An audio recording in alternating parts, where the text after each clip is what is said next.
Hello everyone, आप सब कैसे हैं। मैं उम्मीद करता हूं कि बहुत अच्छे होंगे और अपनी पढ़ाई को बहुत अच्छे से कर रहे होंगे। मैं आकाश कुमार बढ़ाना आईसीटी वर्चुअल क्लासरूम में आपका बहुत बहुत स्वागत करता हूं मेरे प्यारे बच्चों। जैसे आपको पता है मेरे प्यारे बच्चों, बेसिकली हमारी आपका जो है 9th क्लास है और 9th क्लास में हम लोग देख रहे हैं इंडियन कॉन्स्टिट्यूशन। ठीक। और इसमें हम संविधान निर्माण की बात कर रहे थे, चैप्टर नंबर चल रहा था हमारा। ठीक। चैप्टर नंबर 2 को हम लोग देख रहे थे। तो कल जो था हमने इसमें भारत के कुछ महान चर्चित व्यक्तियों की बात करी जिन्होंने संविधान निर्माण में अपना योगदान दिया। जैसे वल्लभ भाई पटेल की बात करी, सरोजिनी नायडू की बात करी, आपका टी कृष्णाचार्य की बात करी और उसके साथ हमने डॉक्टर राजेंद्र प्रसाद इनकी बात करी थी। और मौलाना अबुल कलाम आजाद को हम देखे थे।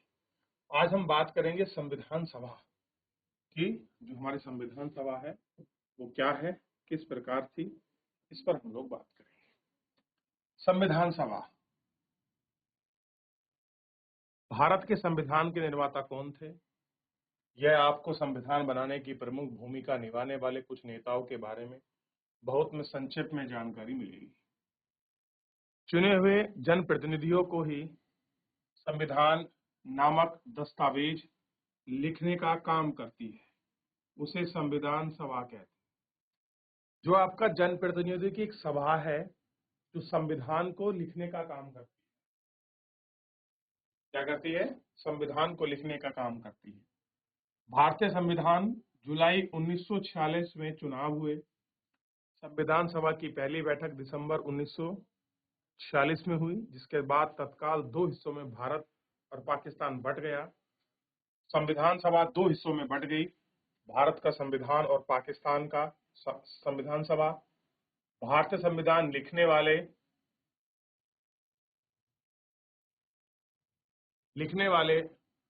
2999 मेंबर 26 नवंबर 1949 को अपना काम पूरा कर लिया था।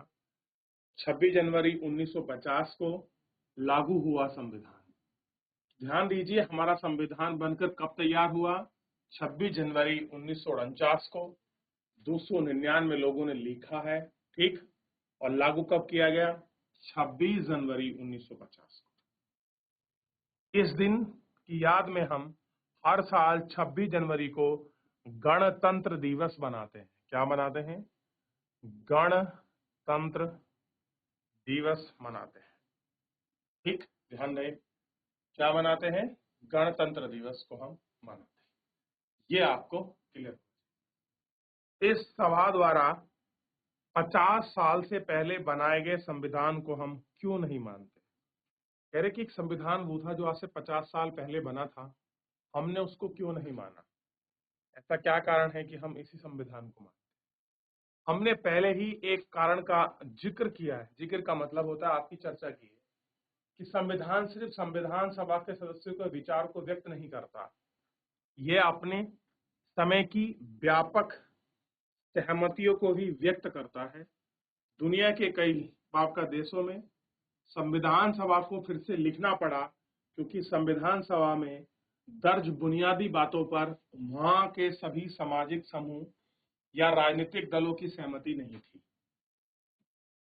कई देशों में संविधान है पर कागज का टुकड़ा या किसी अन्य किताब की तरह दस्तावेज भर है, कोई भी उस पर आचरण नहीं करता। पर संविधान का अनुभव एकदम अलग है।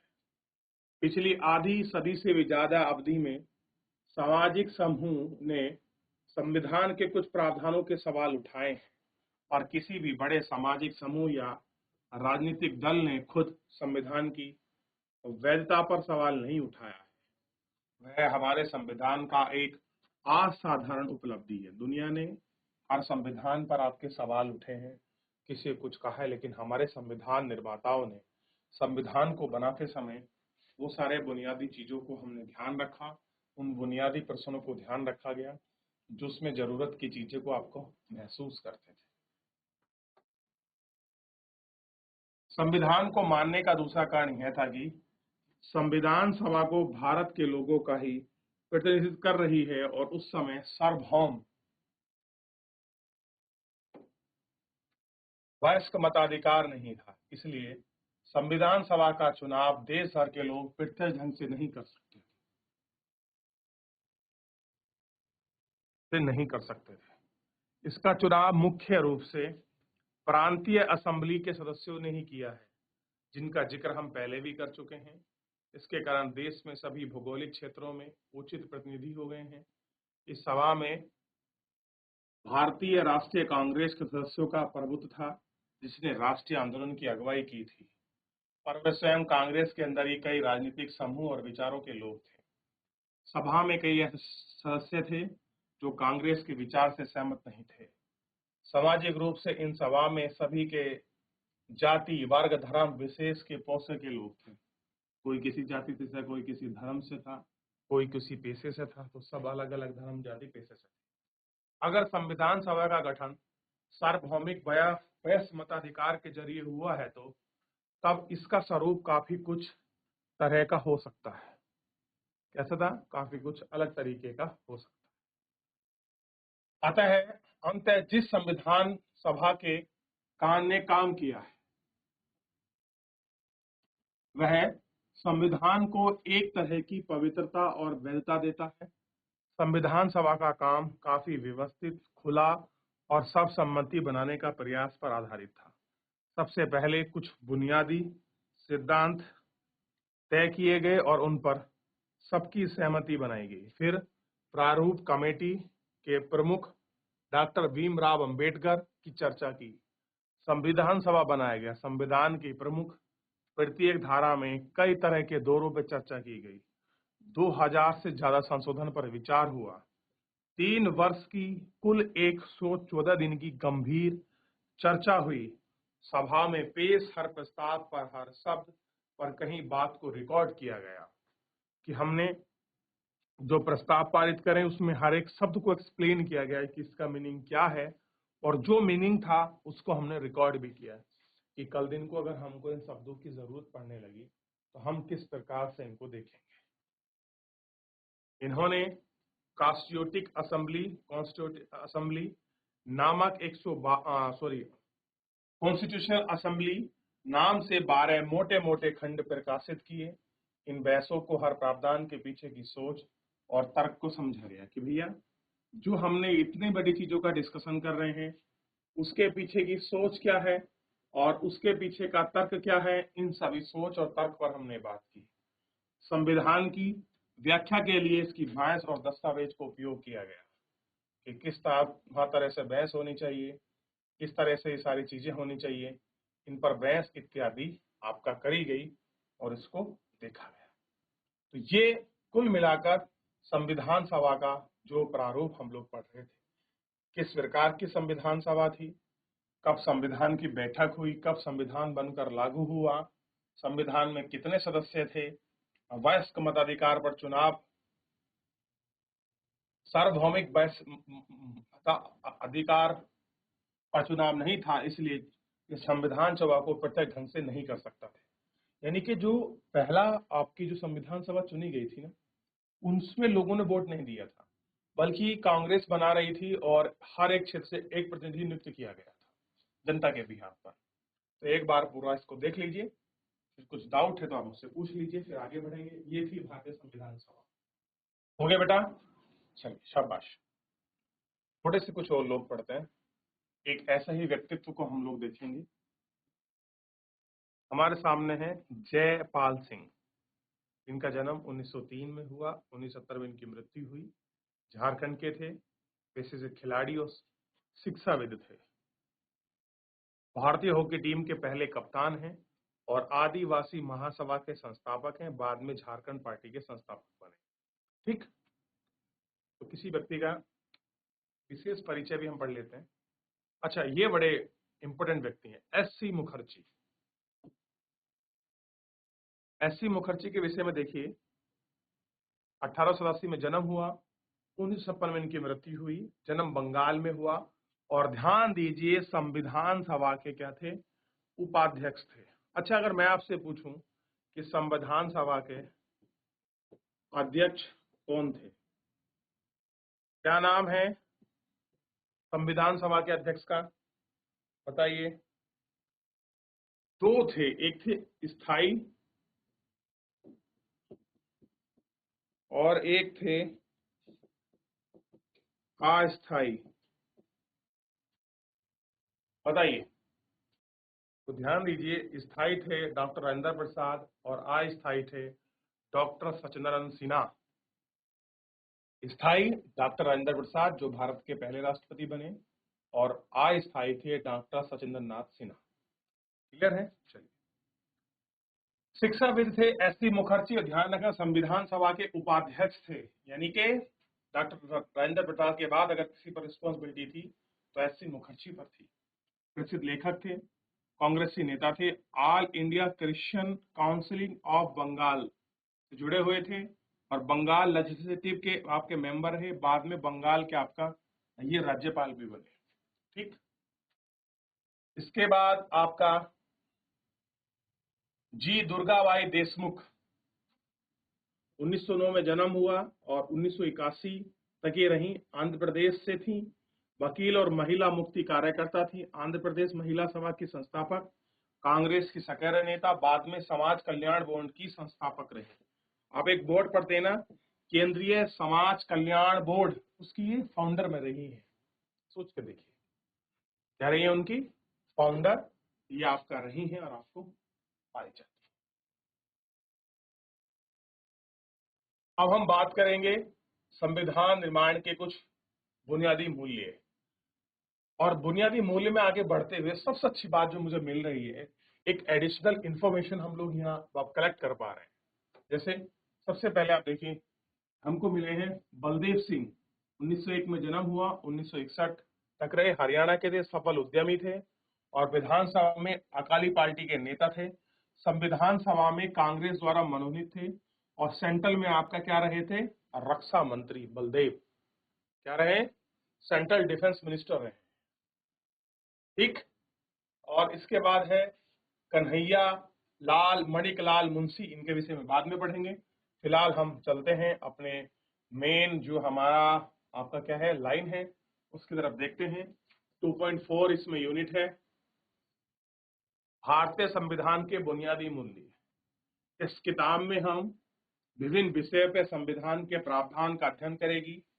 यह भी जानने की कोशिश करेंगे कि हमारे संविधान के पीछे दर्शन क्या है। यह काम हम दो तरीके से कर सकते हैं, अपने नेताओं के संविधान संबंधित विचार पढ़कर समझकर कर सकते हैं, परंतु हमारा संविधान स्वयं अपने दर्शन के बारे में जो कहता है उसे पढ़ने की उतनी ही जरूरत है जितनी कि संविधान की प्रस्तावना का यही काम करती है। आइए इस बात पर बारी बारी से गौर करें। तो क्या करना है, हमको संविधान संबंधी विचार को पढ़ना है और इस बात को समझना है कि हमारा संविधान उतना ही जरूरी है और क्या कुछ संविधान कहता है और किन किन चीजों की संविधान हमारी बात कर रहा है। इस पर हम गौर करके एक एक करके बात करें।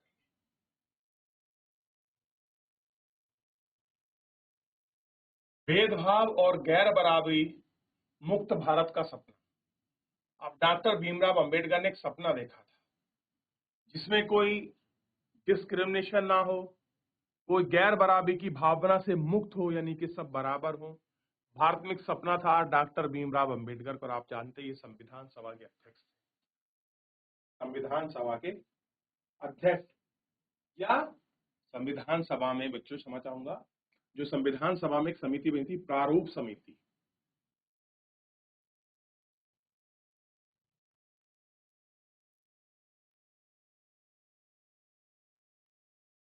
ठीक, प्रारूप समिति के ही अध्यक्ष थे। इन्होंने संविधान निर्माण में महत्वपूर्ण भूमिका निभाई। असमानताओं को कैसे दूर कर सकती है, अनइक्वालिटी को कैसे दूर करें, इस संविधान के बारे में विचार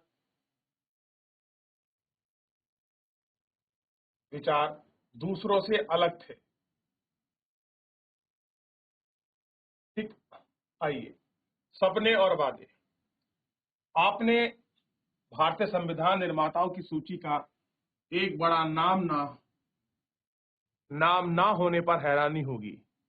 कह रहे महात्मा गांधी संविधान सभा के मेंबर नहीं। मजे की बात देखिए, भारतीय राजनीतिक आंदोलन में एक भूमिका निभाने वाले एक मोयन हमारे आपके प्रौधा, संविधान के आंदोलन के आत्मा कहे जाने वाले व्यक्ति, जिसने साहित्य और अहिंसा के बल पर अंग्रेजों को खदेड़ने का पूरे भारत से प्रयास किया और काफी हद तक सफल भी रहे।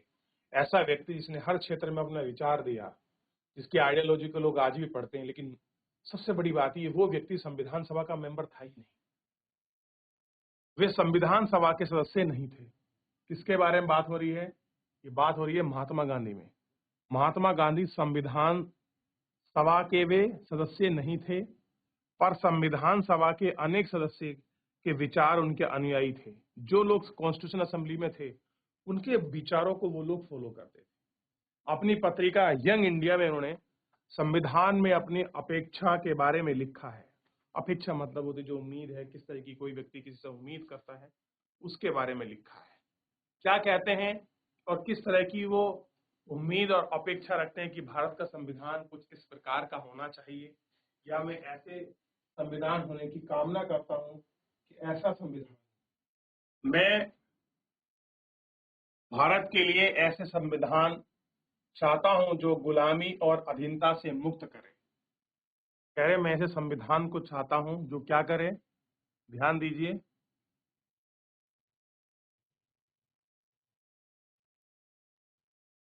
जो गुलामी और अधीनता को से मुक्त करे। मैं ऐसे भारत के लिए प्रयास करूंगा जिसमें सबसे गरीब व्यक्ति अपना माने और उसे लगे कि देश बनाना उसकी भी भागीदारी है। फिर हर व्यक्ति को ऐसा लगना चाहिए, हर गरीब व्यक्ति को, कि संविधान बन रहा है, देश बन रहा है, मेरी भी इसमें भागीदारी। ऐसा भारत जिसमें लोगों का उच्च वर्ग और निम्न वर्ग ना रहे, ना गरीब हो ना अमीर।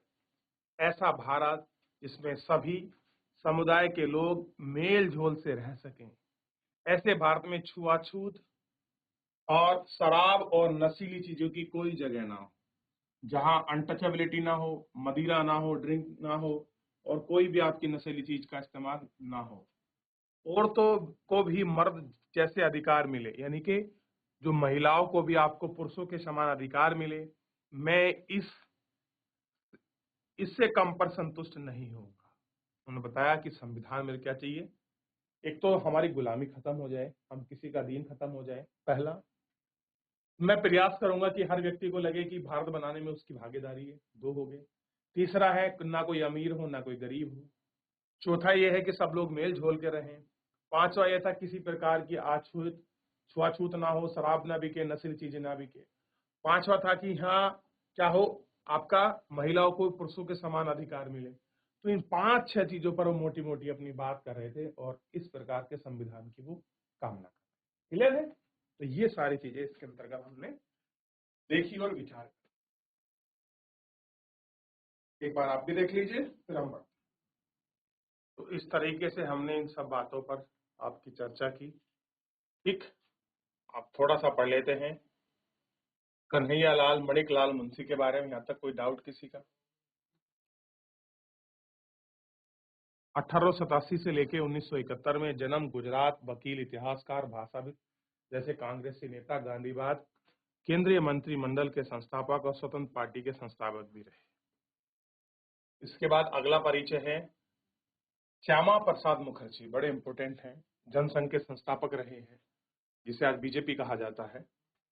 तो ध्यान देखिए, 1901 में जन्म हुआ और 1953 तक इनमें इनका जो है मृत्यु हो गई थी 1953 में। जन्म वेस्ट बंगाल में हुआ। अंतरिम सरकार के औद्योगिक और आपूर्ति मंत्री रहे। शिक्षाविद और वकील थे। हिंदू महासभा में सक्रिय थे। बाद में भारतीय जनसंघ के संस्थापक बने। क्या बने? भारतीय जनसंघ। डॉक्टर श्यामा प्रसाद मुखर्जी, नाम ध्यान रहेगा, डॉक्टर श्यामा प्रसाद मुखर्जी। तो इतना हम लोग आपका देख चुके हैं।